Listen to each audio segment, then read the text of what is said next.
Mbak Nazma? Hadir. Mbak Iya? Hadir.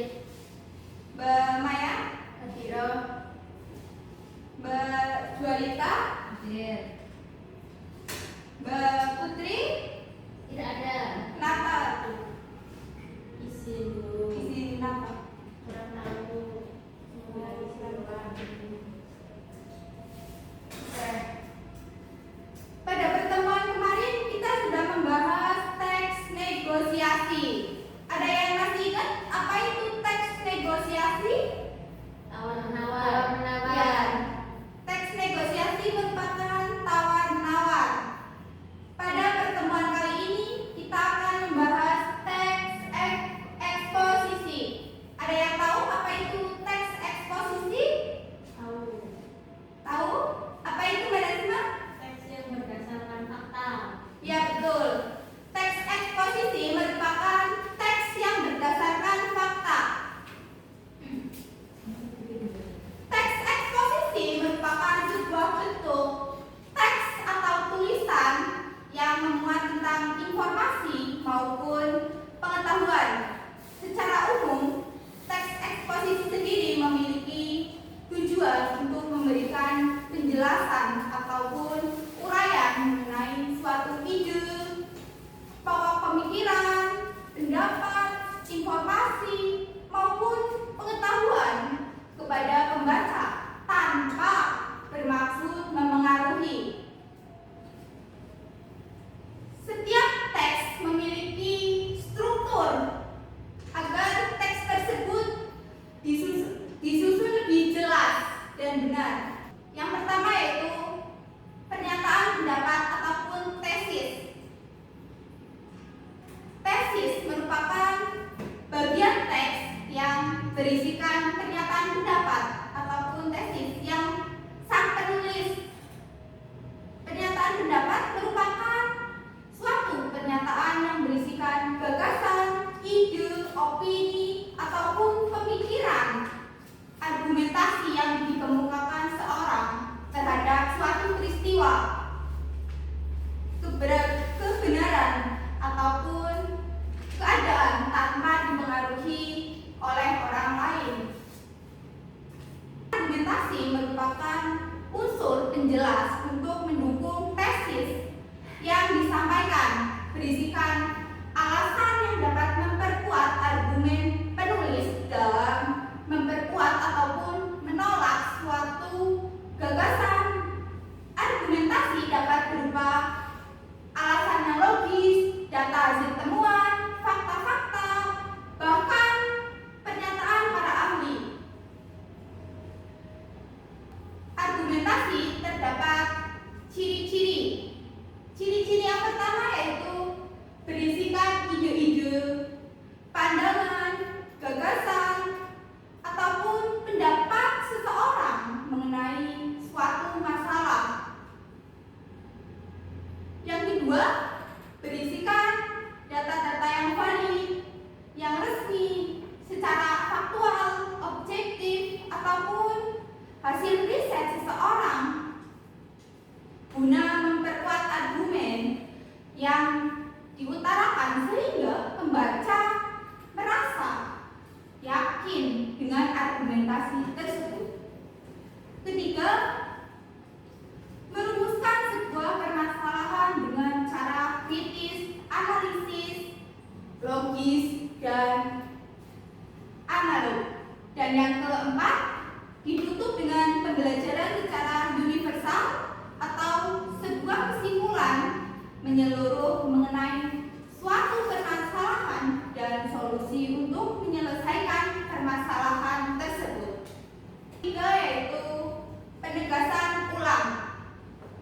Penegasan ulang merupakan bagian yang berisikan penegasan ulang pendapat sang penulis, yaitu bagian yang bertujuan menjelaskan pendapat awal serta menambahkan rekomendasi atau saran.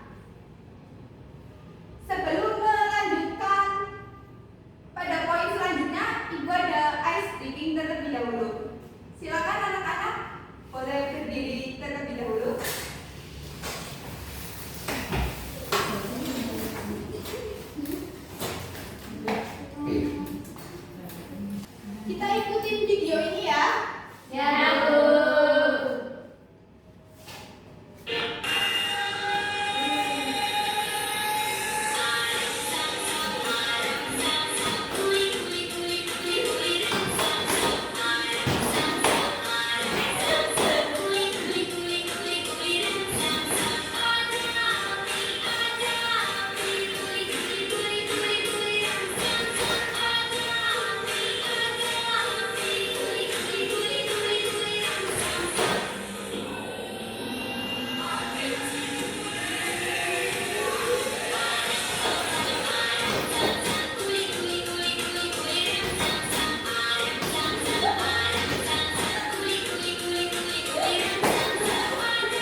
Silakan sudah kembali ya, Kak. Seru. Lagi? Lanjut. Lanjut lagi ya.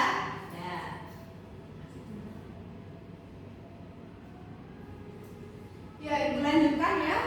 Untuk selanjutnya yaitu kaidah kebahasaan teks eksposisi. Yang pertama, menggunakan kata-kata teknis atau peristilahan yang berkenaan dengan masalah utama ataupun topik yang akan dibahas. Istilah adalah kata ataupun frasa yang digunakan sebagai nama atau simbol dan yang dengan hati-hati mengekspresikan makna suatu konsep, proses, kondisi ataupun karakteristik yang unik dalam bidang tertentu seperti sains, teknologi, seni, dan sebagainya.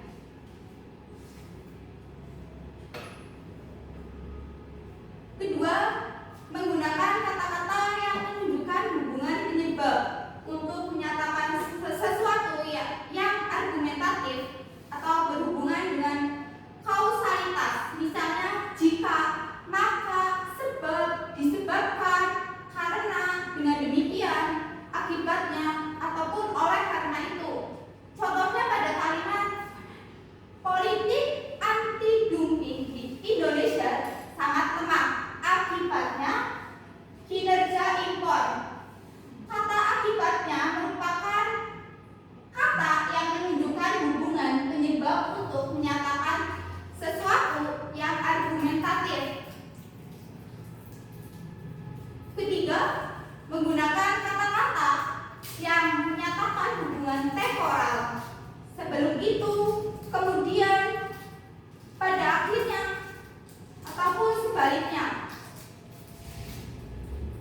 Kata-kata itu digunakan untuk menyampaikan urutan argumentatif atau fakta ataupun penolakan, penentangan terhadap argumen lainnya. Contohnya, sementara itu Portugal hanya memerlukan 90 orang buruh.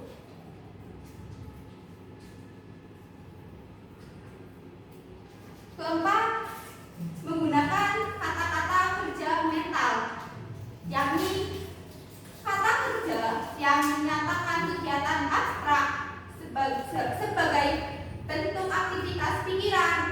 Kata-kata yang dimaksud misalnya memperbaiki, menggambarkan, mengetahui, memahami, berkeyakinan, berpikir, dan lain sebagainya. Kata-kata tersebut digunakan dalam pernyataan-pernyataan yang mengungkapkan pendapat penulis terkait dengan masalah yang dibahasnya.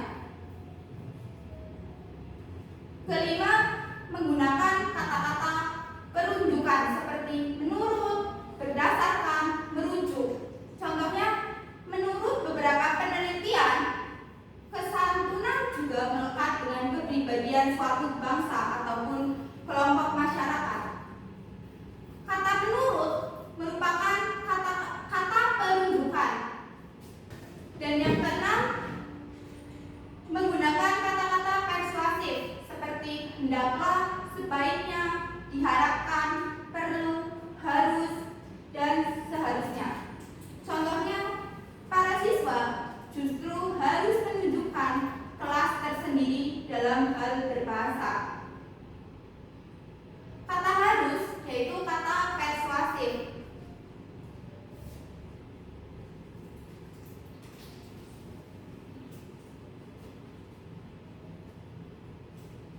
Ini